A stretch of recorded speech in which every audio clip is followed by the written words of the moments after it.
मैं सबसे पहले आपके पास आना चाहूंगा ये सवाल लेकर कि ये जो अब तीखी बयानबाजी दोनों तरफ से हो रही है, बाकायदा प्रेस कॉन्फ्रेंस करके बयानबाजी हो रही है और जो बड़े लीडरान हैं नेशनल कॉन्फ्रेंस के या पीडीपी के वो इस पर बयानबाजी कर रहे हैं, तो क्या लग रहा है ये पूरा का पूरा मामला किस तरफ जा रहा है? क्या इंडिया जम्मू कश्मीर में ब्रेक हो गया?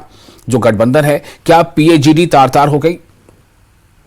देखिए, हम ये कह सकते हैं, पहले मैं बता दूं आपको कि इंडिया ब्लॉक यहाँ पे पूरी तरह से खत्म नहीं हुई है। हाँ, इंडिया ब्लॉक कमजोर हो गई है। इंडिया ब्लॉक में जो पीडीपी एक अलायंस था, लगता ऐसा ही है कि पीडीपी अब इस इंडिया ब्लॉक का हिस्सा यहाँ पे नहीं रह पाएगी। हालांकि महबूबा मुफ्ती ने ये कहा कि वो कांग्रेस से बात करेगी, लेकिन कांग्रेस की दुश्वारी है कि कांग्रेस उसको कोई ज्यादा ऑफर नहीं कर सकती है।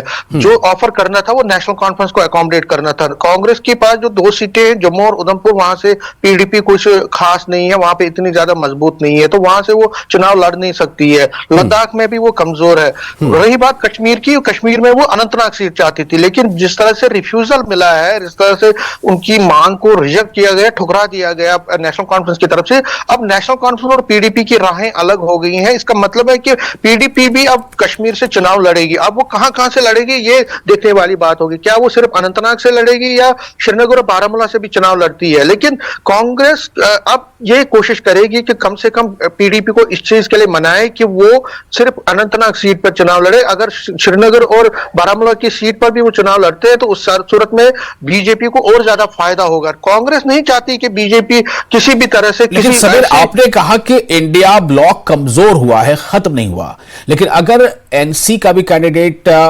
कश्मीर में अनंतनाग से होगा, पीडीपी का भी कैंडिडेट होगा और शायद और भी किसी घाटी की दूसरे सीट पर पीडीपी अपने कैंडिडेट उतार सकती है, तो फिर इंडिया ब्लॉक का मतलब क्या रह जाएगा? देखिए, मैंने कहा कि इंडिया ब्लॉक कमजोर हो गया। कमजोर मीन्स कि बहुत ज्यादा उसको सेटबैक मिला है, जिसमें 3 पार्टियां थी, अब 2 ही रह जाएंगी, कांग्रेस और नेशनल कॉन्फ्रेंस। पीडीपी की राहें अलग होंगी, लेकिन कांग्रेस अभी भी पीडीपी को मनाने की कोशिश कर रही है। लेकिन मैं यहां पे आपको ये बता दूं, जो कल उमर अब्दुल्ला ने कहा, वो उसकी बुनियाद कब लगी थी? मैं आपको याद दिला दूं, पीछे बैकग्राउंड में जाएंगे हम तो 2022 में सितंबर में एक वर्कर्स मीट था जिसमें उमर अब्दुल्ला चेयर कर रहे थे। उमर अब्दुल्ला ने उसी दिन कहा था कि हमें अगले इलेक्शंस में अकेले चलने की तैयारी करनी चाहिए। उन्होंने वर्कर्स को कहा था कि हम किसी भी पार्टी के साथ अलायंस नहीं करेंगे, खासकर पीडीपी की तरफ उनका इशारा था।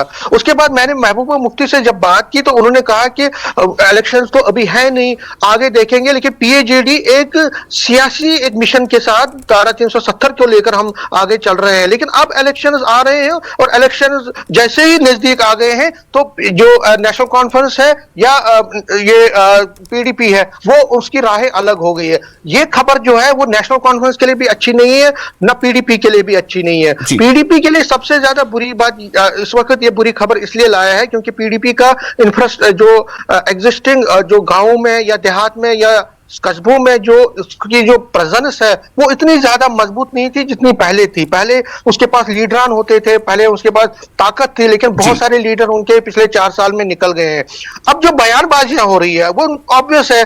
गुलाम नबी आजाद हो, सईद अल्ताफ बुखारी हो, सज्जाद लोन ने भी ट्वीट किया है, तो जोरदार हमला नेशनल कॉन्फ्रेंस पर भी और पीडीपी पर, क्योंकि ये दोनों पार्टियों के खिलाफ उनकी बयानबाजी पहले हो। बीजेपी को भी एक मौका मिल गया है, लेकिन नेशनल कॉन्फ्रेंस और पीडीपी की जिस तरह से राहें अलग हो गई वो कांग्रेस के लिए बहुत बुरी खबर लेकर आया है। कांग्रेस चाहती थी कि ये दोनों पार्टियां यहां पे इकट्ठे चुनाव लड़ती है।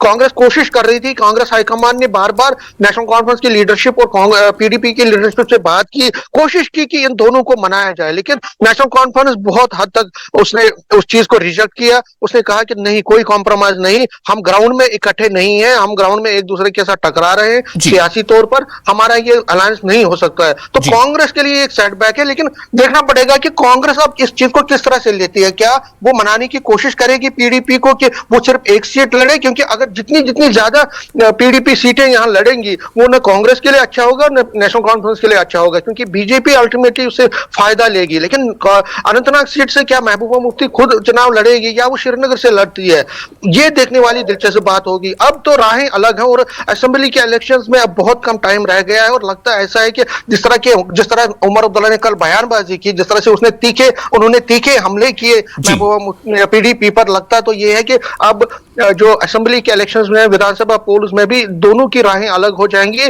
और दोनों अब अलग अलग चुनाव लड़ सकते हैं, ऐसा लग रहा है। क्योंकि उमर अब्दुल्ला से जब मैंने यहाँ पे इंटरव्यू लिया था, आपको याद होगा कुछ दिन पहले, और पहले भी सवाल उनसे जब पूछे थे मैंने, तो वो ये बार बार कह रहे थे कि कोई कॉम्प्रोमाइज नहीं, उनके लीडर भी कह रहे थे कि कोई कॉम्प्रोमाइज नहीं। और हमने पहले ही रिपोर्ट किया था, अगर आपको याद होगा, कि हमने ये कहा था कि जितना तीखा पानी इन दोनों पार्टियों में एक दूसरे के खिलाफ है, उससे लगता है कि ये इलेक्शन नहीं लड़ेंगे इकट्ठे, और यहाँ पे इंडिया ब्लॉक जो है वो बहुत कमजोर हो जाएगा। जी विशाल। जी सवेर, आप हमारे साथ बन रहे हैं, काजी इरफान भी हमारे साथ मौजूद है।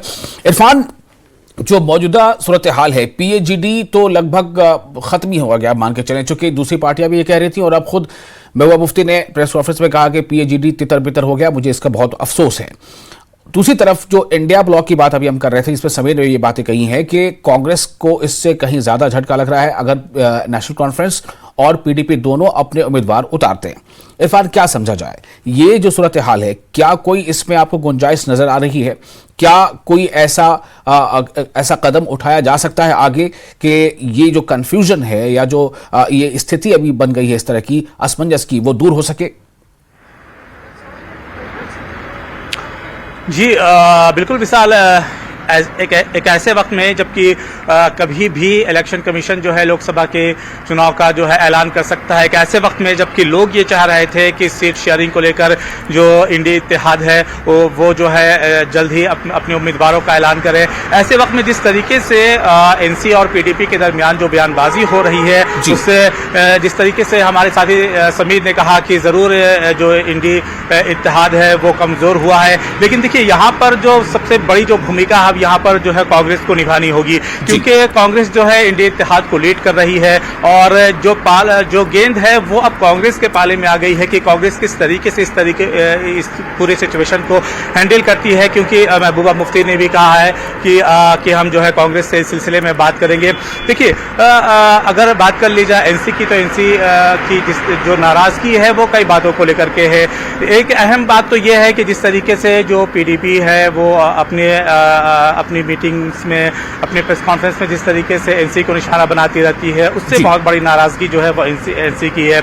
एक अहम जो नाराजगी है वो इस बात को भी लेकर के है, जिस तरीके से अनंतनाग की सीट को लेकर के पीडीपी की तरफ से लगातार जो है कोशिश की जा रही है कि अनंतनाग की सीट पर जो है वो उनके उम्मीदवार जो है वो उतारे जाएं। तो एनसी का ये कहना है कि जो इंडी इत्तेहाद जो बना है वो बीजेपी को रोकने के लिए बना है, बीजेपी को हराने के लिए बना है। जब हमारे ऑलरेडी जब विनिंग जो 3 सीट है श्रीनगर के अंदर, अगर बात कर ली जाए अनंतनाग की, बारामूला की या श्रीनगर की, ये इन जो विनिंग सीट है इस पर किसी तरीके की कोई बात नहीं होनी चाहिए। इस पर जो है नेशनल कॉन्फ्रेंस जो है वो चुनाव लड़ेगी, और बाकी जो जम्मू की जो 2 सीट है, उधमपुर और की बात कर ली जाए, या फिर जम्मू सीट की बात कर लीजिए, और फिर लद्दाख की सीट की बात कर ली जाए, इस पर जो है कांग्रेस और जो पीडीपी है वो अपनी सीट शेयरिंग को लेकर के बात करें। लेकिन ये 3 जो विनिंग सीट है एनसी की, उस पर जो है वो किसी भी तरीके से राजी नहीं है। हालांकि आपने सुना होगा कि उमर अब्दुल्ला ने साफ तौर से कहा कि पिछले लोकसभा के इंतखाबात में जो पहली पोजीशन पर जो पार्टी रही थी या दूसरे पोजीशन पर पार्टी रही थी, ये कैसे मुमकिन है कि तीसरे पोजीशन की पार्टी को जो सीट है वो दे दी जाए। तो देखिए जो ये हालात है वो इंडी ब्लॉक के लिए बहुत बेहतर नहीं है, लेकिन